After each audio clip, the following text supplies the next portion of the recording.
তাসকিন মিরাজের জোড়া আঘাতে ডাইভিংয়ে বাংলাদেশ, বৃষ্টি ভাব ব্যাটিংয়ে দিশেহারা পাকিস্তান। প্রিয় দর্শক, বাংলাদেশ ও পাকিস্তানের মধ্যকার দ্বিতীয় টেস্টের দ্বিতীয় দিনের খেলা চলছে। সিলেট আন্তর্জাতিক ক্রিকেট স্টেডিয়ামে এই ম্যাচে মাঠে নেমে বাংলাদেশ প্রথম ইনিংসে 278 রান করেছিল 77 ওভার খেলে অল আউট হয়ে। এর জবাবে পাকিস্তান প্রথম ইনিংসে ব্যাট করতে নেমে প্রথম দিনের শেষ বেলায় 6 ওভার খেলে কোনো উইকেট না হারিয়ে 21 রান করেছিল। আর আজ দ্বিতীয় দিন ব্যাটিং এসে পাকিস্তান শুরু থেকেই পরপর উইকেট হারিয়ে ব্যাটিং লাইনে দিশেহারা, যেখানে দলীয় অষ্টম ওভারে তাসকিন আহমেদ আব্দুল্লাহ ফাজালকে 9 রান করতেই প্যাভিলিয়নে পাঠিয়ে দেন। এরপরে তাসকিন আহমেদ আরো একটি উইকেট তুলে নেন দশম ওভারের শেষ বলে।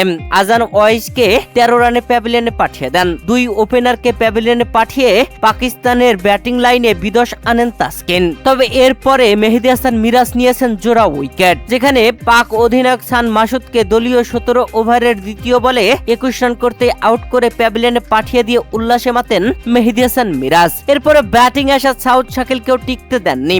দলীয় 25তম ওভারের পঞ্চম বলে মেহেদী হাসান মিরাজ উইকেট রক্ষক লিটন কুমার দাসের হাতে ক্যাচ আউট বানিয়ে প্যাভিলিয়নে পাঠিয়ে দেন। 8 রান করতেই প্যাভিলিয়নে ফেরেন সাউথ শাকিল।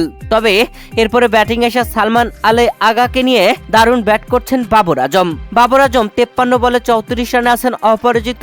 শেষ হয়েছে দ্বিতীয় দিনের প্রথম সেশনের খেলা। প্রিয় দর্শক, 4 উইকেট হারিয়ে পাকিস্তানের সংগ্রহ 96, 30 ওভার খেলে বাংলাদেশ থেকে আরো 182 রানে পিছিয়ে আছে পাকিস্তানের পরপর যেভাবে উইকেট নিচ্ছে বাংলাদেশ, তাতে বাংলাদেশের রান টপকাতে হিমশিম খেতে হচ্ছে পাকিস্তানকে। তবে বাবর আজম যেভাবে দেখে শুনে খেলছেন, যদি তিনি এভাবে খেলাটাকে ধরে রেখে খেলতে পারেন, তবে পাকিস্তান হয়তো ঘুরে দাঁড়াবে। তবে আকাশে ভারী মেঘ, বৃষ্টি ভাব, তবে বৃষ্টি নামতেছে না।